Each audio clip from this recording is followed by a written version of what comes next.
Meu nome é Giovana e vocês já me conhecem de um outro vídeo que eu fiz, né? E eu sou Vitória. Hoje nós iremos mostrar para você como você pode fazer unhas de melancia. Muito fácil. Então, as coisas que você vai usar é vermelho. O vermelho que nós estamos usando aqui chama Garota Verão. Ele é lindo.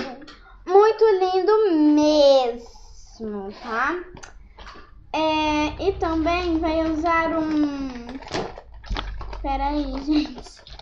Palitinho. Gente, palito você pode improvisar.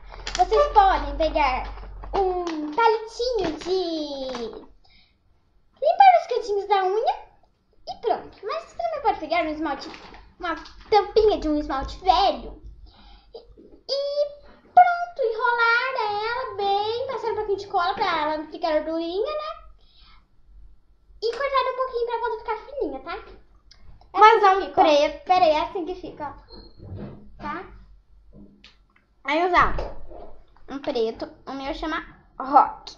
O que nós estamos usando chama Rock. A próxima é verde. E só, né? É muito simples para fazer essa unha de melancia e fica lindo. Bom, gente, aqui nós vamos começar tirando o meu esmalte.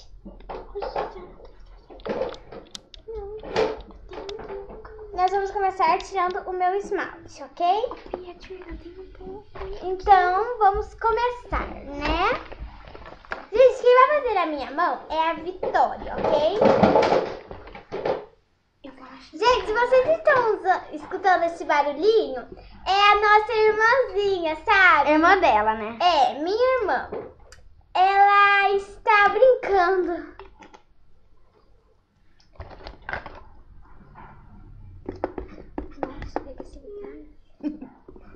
Aí você tira.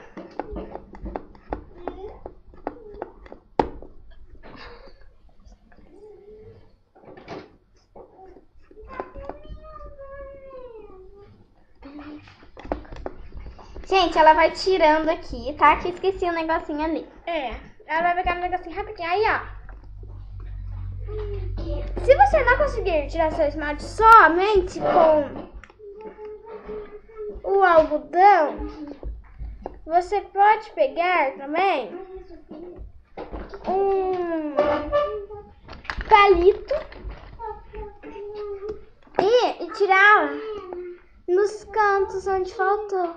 Mas, Nath, eu... Entendeu? Acredita, minha mãe jogou fora. Gente, vocês vão ficar com a Vitória que já eu volto. Sai rapidinho. Bom, gente, como eu falei, fica bonito em unha pequena, em unha grande. Eu acho que ela já está tirando. Eu vou tirar um pouco da minha unha, que eu também vou usar. Usar não, passar.